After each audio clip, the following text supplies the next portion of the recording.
إن الحمد لله والصلاة والسلام على نبينا بعد أما بعد فأعوذ بالله من الشيطان الرجيم بسم الله الرحمن الرحيم وما من دابة في الأرض ولا طائر يطير بجناحيه إلا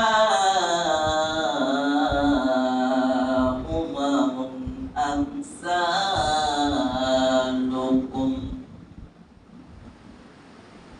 ما فرطنا في الكتاب من شيء ثم إلى ربهم يحشرون عن جرير بن عبد الله قال قال رسول الله صلى الله عليه وسلم لا يرحم الله من لا يرحم الناس متفق عليه الحمد لله যাবতীয় প্রশংসা সে মহান আল্লাহ সুবহানাহু ওয়া তাআলার জন্য যে মহান আল্লাহ সুবহানাহু ওয়া তাআলা আমাকে আপনাকে অশেষ মেহেরবান করে এই মির্জাপুর জামে মসজিদে আসার বসার তৌফিক দান করে দিয়েছেন সেই মহান সুবহানাহু ওয়া তাআলার কাছে লাখ কোটি শুকরিয়া আদায় করে সকলে বলি আলহামদুলিল্লাহ। তারপর সে নবী করিম যে নবী রহমতের ভান্ডার রহমতের কামনিওয়ালা আমার নেতা আপনার নেতা সারা পৃথিবীর নেতা বিশ্ব নবী জনাবে মুহাম্মদ রাসূলুল্লাহ সকলে বলি সাল্লাল্লাহু আলাইহি ওয়াসাল্লাম। সম্মানিত প্রিয় হাজিরিন, আজকে আমার আলোচ্য বিষয় হলো পশু প্রাণীর প্রতি দয়া, মানুষের প্রতি দয়া। দুইটি সাবজেক্ট থাকবে। আল্লাহ সুবহানাহু ওয়া তাআলা আমাকে যদি হায়াতে তয়্যিবা দান করেন তাহলে আমি আপনাদের সামনে কিছু কথা বলবো ইনশাআল্লাহ। আমা তাওফিক ইল্লা বিল্লাহি আলাইহি তাওয়াক্কালতু ওয়া ইলাইহি উনীব। এই প্রসঙ্গে মহান সুবহানাহু ওয়া তাআলা বলছেন ওয়া মা মিন দাব্বাতিন ফিল আরদ, ভূপৃষ্ঠে চলমানকারী প্রতিটি জীব ওয়ালা তাইরি ইয়াতিরু বিজানাহিহি, এবং বায়ুমণ্ডলে ডানার সাহায্যে উড়ন্ত প্রতিটি পাখি ইল্লা উমামুন আমসালুকুম, তোমাদের নাই একটি জাতি। এখানে আল্লাহ সুবহানাহু ওয়া তাআলা দুইটি কথা বলেছেন, দুইটি কথা মানুষকে বোঝাবার জন্য বলেছেন। এক নম্বর হলো ওয়ালা মিন দাব্বাতিন ফিল আরদ, ভূপৃষ্ঠে চলমানকারী প্রত্যেকটি জীব। আপনারা তো সকলেই জানেন ভূপৃষ্ঠে যেই সব প্রাণীগুলো চলমান করে তার মধ্যে রয়েছে গরু, তার মধ্যে রয়েছে ছাগল, তার মধ্যে রয়েছে ঘোড়া, তার মধ্যে রয়েছে উট, এমনকি সমুদ্রের ভিতরে পুকুরের ভিতরে আল্লাহ সুবহানাহু ওয়া তাআলা বিভিন্ন ধরনের মাছ তৈরি করে রেখেছেন। এক একটা মাছের রং এক এক রকম। আপনি যদি সমুদ্রে যান, এই সমুদ্রের মাছগুলো যদি তাকান, একটা মাছের কালারের রঙের আরেকটা কালারের সঙ্গে মিলবে না। যারা একটা ন্যাশনাল জিওগ্রাফিক চ্যানেল রয়েছে, যারা এই ন্যাশনাল জিওগ্রাফিক চ্যানেল যারা দেখেন, দেখবেন সেখানে জীবজন্তু আল্লাহ সুবহানাহু ওয়া তাআলা কত প্রকারের জীবজন্তু তৈরি করেছেন, যা ন্যাশনাল জিওগ্রাফিক চ্যানেলের মাধ্যমে আমরা তা দেখতে পাই। সম্মানিত প্রিয় হাজিরিন, এইজন্য আল্লাহ সুবহানাহু ওয়া তাআলা বললেন, ওয়া মা মিন দাব্বাতিন ফিল আরদ, ভূপৃষ্ঠে চলমানকারী প্রতিটি জীব, ওয়ালা তাইরিন ইয়াতিরু বিজানাহিহি, এবং বায়ুমণ্ডলে ডানার সাহায্যে উড়ন্ত প্রতিটি পাখি। আল্লাহ পাক এই আসমানের উপরে যতগুলো উড়ন্ত পাখি রয়েছে, এক একটা পাখির রং এক এক রকম, আর এক একটা পাখির নাম এক এক রকম। একটা পাখির কালারের সঙ্গে আর একটা পাখির কালার মিলে না। আল্লাহ পাক এই সব জীবজন্তুদেরকে বললেন, ইল্লা উমামুন আমসালুকুম, তোমাদের নাই এরা এক একটি উম্মত, এক একটি জাতি। বলেন সুবহানাল্লাহ। শুধু আমরাই উম্মত, আমরাই জাতি না, প্রত্যেকটা সৃষ্টিকুল, প্রত্যেকটা প্রাণী আল্লাহ সুবহানাহু ওয়া তাআলা বলেছেন জাতি। সম্মানিত প্রিয় হাজিরিন, মানুষকে যেমন আল্লাহ সুবহানাহু ওয়া তাআলা সৃষ্টি করেছেন, ঠিক জীবজন্তুকে আল্লাহ সুবহানাহু ওয়া তাআলা সৃষ্টি করেছেন। আমাদেরকে যেমন আল্লাহ পাক আহার দিয়েছেন, রিজিক দিয়েছেন, ঠিক আল্লাহ সুবহানাহু ওয়া তাআলা জীবজন্তুকেও তেমন আহার দিয়েছেন, রিজিক দিয়েছেন। এজন্য আল্লাহ সুবহানাহু ওয়া তাআলা বললেন, ইল্লা উমামুন আমসালুকুম, তোমাদের নাই এক একটি জাতি। তারপরে বলেন তো, এই পশু প্রাণীর প্রতি আমাদের দয়া এবং মহব্বত করার দরকার আছে কিনা?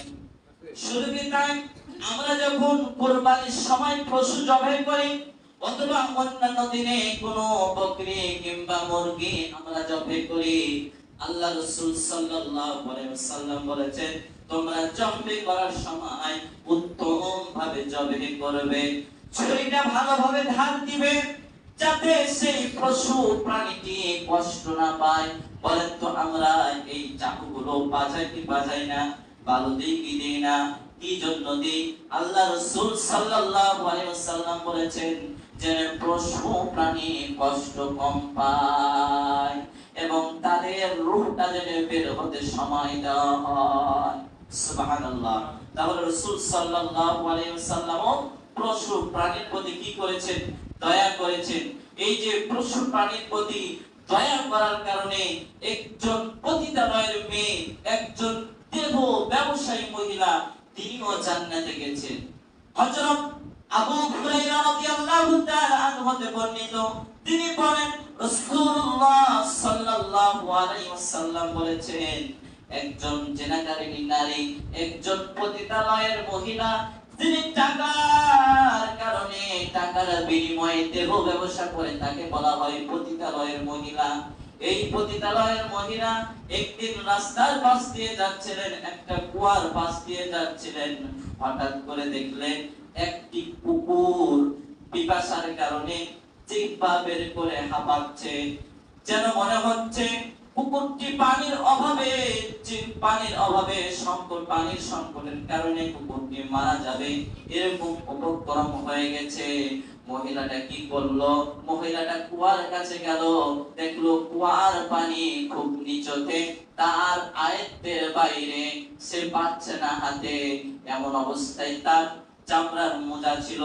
বেশিরভাগ সৌদি আরবের মানুষেরা চামড়ার মোজা ব্যবহার করে। চামড়ার মোজা, সে সময় মহিলাটা চামড়ার মোজা পরেছিল, তার চামড়ার মোজাটা খুললো এবং তার কন্যা দ্বারা চামড়ার মোজাটা গিরে মারলো, বেঁধে ফেললো এবং কুয়ার ভিতর নামালো। সেখান থেকে পানি বের করে কুকুরটাকে দিল। আল্লাহ রাসূল সাল্লাল্লাহু আলাইহি ওয়াসাল্লাম বলেছেন, গুফির লানা বিদালিক, আল্লাহ সুবহানাহু ওয়া তাআলা তাকে ক্ষমা করে দিয়েছেন। একজন পতিতালয়ের মেয়ে, একজন পতিতালয়ের নারী, একটি কুকুরকে পানি পান করানোর কারণে, একটা পশুর প্রতি দয়া করার কারণে আল্লাহ সুবহানাহু ওয়া তাআলা তাকে ক্ষমা করে দিলেন। কি কারণে? একটা পশু এবং প্রাণীকে দয়া করার কারণে। তাহলে আমাদের বাড়ির ভিতরে যেই সব পশু প্রাণী রয়েছে সেই সব পশু প্রাণী যদি অসুস্থ হয়, রোগাক্রান্ত হয়, তাদেরকে আমাদেরকে ডাক্তার দেখাতে হবে। শুধু আপনি পশুটা আপনি বাসাতে পুষবেন আর আপনি খেতে দিবেন এমনটি না। আপনি যদি গরু বাছুর পোষেন তাহলে আপনাকে নিয়মিত ভাবে তাকে খাবার দিতে হবে, কষ্ট দিতে আপনি পারবেন না। কারণ পশু প্রাণীকে একটি মহিলা কষ্ট দেওয়ার কারণে সেও কিন্তু জাহান্নামে গেছে। ইবনে আব্দুল্লাহ রাদিয়াল্লাহু তাআলা আনহু, ইবনে ওমর রাদিয়াল্লাহু তাআলা আনহু হতে বর্ণিত, তিনি বলেন রাসূলুল্লাহ সাল্লাল্লাহু আলাইহি ওয়াসাল্লাম বলেছেন, একজন মহিলা 5 ওয়াক্ত নামাজ আদায় করত, রমজান মাসের সিয়াম আদায় করত, দান সদকা করত, তার এমন কোন গুণ ছিল না, এমন কোন বৈশিষ্ট্য ছিল না যে সে অর্জন করে নাই, এমন কোন ইবাদত ছিল না সে তা করে নাই। কিন্তু একটা বিড়ালকে সে আটকে রেখেছিল ভালো কথা, তাকে কিছুক্ষণের জন্য ছেড়ে দিবে যাতে এই পৃথিবীতে ভ্রমণ করার পর কিছু জীব জন্তু ধরে সে খেতে পারবে, আহার করতে পারবে, তাও তাকে ছেড়ে দেওয়া হয় নাই। আটকে রেখেছিল ভালো কথা, তাকে সে খাঁচার ভিতরে খাবার দিবে, তাও কিন্তু ওই বিড়ালটাকে খাবার দেয় নাই। এমন তো অবস্থায় বিড়ালটা ওই খাঁচার ভিতরে মৃত্যুবরণ করলো। আল্লাহ রাসূল সাল্লাল্লাহু আলাইহি সাল্লাম বলেছেন, হাদা খালাক ফিহান নার, এই জন্য তাকে জাহান্নামে দেওয়া হলো, এই জন্য সে জাহান্নামে প্রবেশ করলো। অতএব প্রিয় ভাই এবং বাবাজিরা, আমাদের পশু প্রাণীর প্রতি দয়া করতে হবে, পশু প্রাণীকে আমাদেরকে খাবার দিতে হবে, তাদেরকে বেঁধে রেখে খাবার দিবেন না, এমনটি করা যাবে না। আমরাও যেমন রিজিক আহার করি, ক্ষুধার্ত লাগলে খাবার খাই, ঠিক একটা প্রাণীরও ক্ষুধার্ত লাগলে তারাও কিন্তু খাবার খায়। সম্মানিত প্রিয় হাজিরিন, এইজন্য আল্লাহ রাসূল সাল্লাল্লাহু আলাইহি সাল্লাম পশু প্রাণীর প্রতি দয়া দেখাতে বলেছেন। আমরা দেখতে পাই যদি দোকানে বাজারে কোনো যদি কুকুর ঘোরাফেরা করে, চায়ের স্টলের সামনে যায়, আমরা দেখতে পাই চায়ের স্টল দোকানদার তাকে ঢেল দিয়ে মারে, লাঠি দিয়ে মারে। এমন কি বড় ঘটনা দেখা গিয়েছে, গরম কাপে পানি নিয়ে ওই কুকুরটার উপর ছুঁড়ে মেরে দিয়েছে। কখনোই না, কুকুর হলো কিন্তু আল্লাহর সৃষ্টি। হ্যাঁ, সে যদি হিংস্র প্রাণী হয়, হিংস্র কুকুর হয়, যদি কামড়ার উপক্রম হয়, পাগল হয়ে গেছে, তাকে মারা জায়েজ আছে। কিছু কিছু প্রাণী এই পৃথিবীর ভিতরে রয়েছে, এইগুলোকে মারা জায়েজ রয়েছে, মারা যাবে। কিন্তু যে সব প্রাণী আমাদের জন্য ক্ষতি করে না, এই সব প্রাণীকে আপনি মারতে পারবেন না। যেই সব প্রাণী আমাদের জন্য ক্ষতিকর, সেসব প্রাণী ইহরাম বাঁধা অবস্থায় এদেরকে মারা যাবে, যা আল্লাহ রাসূল সাল্লাল্লাহু আলাইহি ওয়াসাল্লাম বলেছেন। সম্মানিত প্রিয় হাজিরিন, তাহলে পশু প্রাণীর প্রতি আমাদের দয়া করতে হবে। শুধু পশু প্রাণীর প্রতি নয়, আমাদের মানুষদের প্রতিও আমাদের দয়া এবং অনুগ্রহ করতে হবে। এজন্য আল্লাহ রাসূল সাল্লাল্লাহু আলাইহি ওয়াসাল্লাম হাদিস শরীফের ভিতরে বলেছেন, আন জারির ইবনে আব্দুল্লাহ, জারির ইবনে আব্দুল্লাহ রাদিয়াল্লাহু তাআলা আনহু হতে বর্ণিত, قال رسول الله صلى الله عليه وسلم, আল্লাহ রাসূল সাল্লাল্লাহু আলাইহি ওয়াসাল্লাম ইরশাদ করেছেন, লা ইয়ারহামুল্লাহু মান লা ইয়ারহামুন নাস, যে ব্যক্তি মানুষের প্রতি অনুগ্রহ করে না, আল্লাহ পাক তারও প্রতি অনুগ্রহ করে না। যে ব্যক্তি মানুষের প্রতি দয়া করে না, আল্লাহ পাক তারও প্রতি দয়া করেন না। অতএব মানুষের প্রতি দয়া এবং অনুগ্রহ করতে হবে। এখন বলতে পারেন হুজুর, তাহলে অনেক মানুষ দেখা যায় দেশের ক্ষতি করছে, মানুষের ক্ষতি করছে, কিন্তু আল্লাহর দয়া আছে, আল্লাহ তাকে ভালোবাসে না, এটা আপনি কখনোই মানছেন না। কেমন করে আল্লাহ তার প্রতি দয়া করছে? আরেকটি আল্লাহ রাসূল সাল্লাল্লাহু আলাইহি ওয়াসাল্লাম আরেক হাদিসের ভিতরে বলেছেন, আম্মা জান আয়েশা রাদিয়াল্লাহু তাআলা আনহা হতে বর্ণিত, একজন বেদুইন রাসূলুল্লাহ সাল্লাল্লাহু আলাইহি ওয়াসাল্লাম এর কাছে এসে বললেন যে আমার বাড়িতে সন্তান রয়েছে, আমার ওদের সন্তানগুলোকে চুম্বন করি না, আদর করি না। আল্লাহ রাসূল সাল্লাল্লাহু আলাইহি সাল্লাম বলেন, তোমার ভিতরে যদি দয়া না থাকে, মায়া না থাকে, তাহলে কি আমি তোমার ভিতরে মায়া ঢুকিয়ে দিব? তাহলে মানুষের ভিতরে এমন এমন মানুষ রয়েছে, তাদের হৃদয়টা, তাদের কল্পনা, তাদের হৃৎপিণ্ডটা, তাদের হাতটা কঠোর হৃদয়ের, এদের হৃদয়ের ভিতরে দয়া নাই। এমনও মানুষ রয়েছে মানুষের প্রতি দয়া করতে চায় না। আমি দেখলাম রাজবাড়ি যেতে লাগে যে একজন অসহায় ব্যক্তি তার ভ্যানে চড়তে চাইছে যে আমাকে রাজবাড়িতে গিয়ে নামিয়ে দাও। লোকটা উঠেও গেছে, এরপরে দেখলাম কঠোর ভাষা ব্যবহার করে লোকটাকে নামিয়ে দিল না। এই রকম করা যাবে না। কোন লোক যদি সাহায্য চায়, আপনার সামর্থ্য যদি থাকে, তাকে সহযোগিতা করতে হবে, তার প্রতি দয়া করতে হবে, তার প্রতি অনুগ্রহ করতে হবে। না তো আল্লাহ সুবহানাহু ওয়া তাআলা তার প্রতি অনুগ্রহ করবে না, তার প্রতি দয়া করবে না। লা ইয়ারহামুল্লাহু মান লা ইয়ারহামুন নাস। যে ব্যক্তি মানুষের প্রতি দয়া করে না, আল্লাহ সুবহানাহু ওয়া তাআলা দয়া করেন না। এই প্রসঙ্গে বলছিলাম, তাহলে অনেক লোক আছে মানুষের প্রতি দয়া করে না, তাহলে তারা তো বেশ সুন্দরভাবে চলছে, হাসি দ্বারা বোঝা যায়।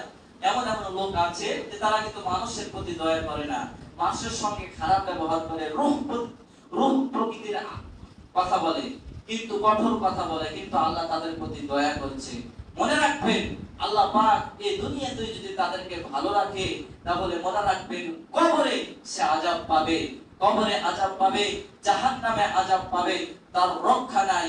এই পৃথিবীর ভিতরে সে দয়ার ভিতরে থাকলেও পরকালে তার জন্য আযাব রেডি হয়ে আছে।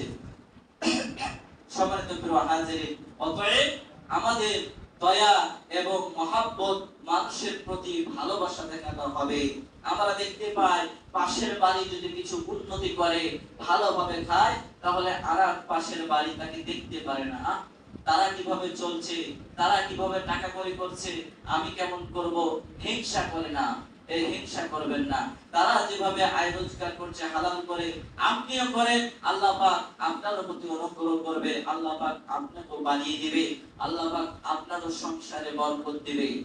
আম্মা জান আয়েশা রাদিয়াল্লাহু তাআলা আনহা এর কাছে একজন জৈনিক মহিলা আসলো, দুইটি সন্তান নিয়ে। তার কাছে ভিক্ষা চাইলো, কিছু খাবার চাইলো। আম্মা জান আয়েশা রাদিয়াল্লাহু তাআলা আনহা এর ঘরে একটি মাত্র খেজুর ছিল। আম্মা জান আয়েশা রাদিয়াল্লাহু তাআলা আনহা তাকে একটি খেজুর দিয়ে দিলেন, এবং এই একটি খেজুর যখন জৈনিক মহিলাকে দিয়ে দিলেন, তখন সেই জৈনিক মহিলা এই খেজুরটাকে দুই টুকরো করে একটি তার কন্যাকে দিলেন, আরেক কন্যাকে দিলেন, এবং আরেকটি তার আরেক কন্যাকে দিলেন। দুই কন্যাকে একটি খেজুর ভেঙে দিয়ে দিলেন।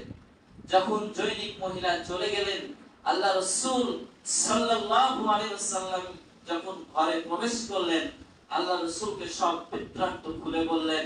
আল্লাহ রাসূল বললেন, কোন মহিলা, কোন পুরুষ যদি, কোন পিতা এবং কোন মাতা যদি এভাবে তাদের সন্তানকে লালন পালন করে আর সুন্দরভাবে তাদেরকে পড়ালেখা করায় এবং সুন্দরভাবে একটি জামাইয়ের সাথে বিবাহ দেয়, আল্লাহ রাসূল সাল্লাল্লাহু আলাইহি সাল্লাম বলেছেন, এই মহিলাগুলো তার পিতামাতার জন্য জান্নাত যাওয়ার ওসিলা হয়ে যাবে। বলেন সুবহানাল্লাহ। সম্মানিত প্রিয় হাজিরিন, শুধু তাই কি, আপনি যদি আপনার মাকে যদি আপনি একটি সেন্ডলও কিনে দেন, একটি শাড়িও কিনে দেন, একটি চশমাও কিনে দেন, যে কোনো প্রকৃতির একটি জিনিস কিনে দেন, এটাও একটা দানের সদকা পাওয়া যায়। বলেন সুবহানাল্লাহ। তাহলে আজকের আলোচ্য বিষয় ছিল দুইটি, পশু প্রাণীর প্রতি দয়া এবং মানুষের প্রতি দয়া। আল্লাহ সুবহানাহু ওয়া তাআলা যেন আমাদের সবাইকে এই আমলগুলো করার তৌফিক দান করেন। বলেন আমিন। আল্লাহ সুবহানাহু ওয়া তাআলা যেন আমাদের পাঁচ ওয়াক্ত নামাজ পড়ার তৌফিক দান করেন। বলেন আমিন। ওয়া আখির দাওয়ানা আলহামদুলিল্লাহি রাব্বিল আলামিন।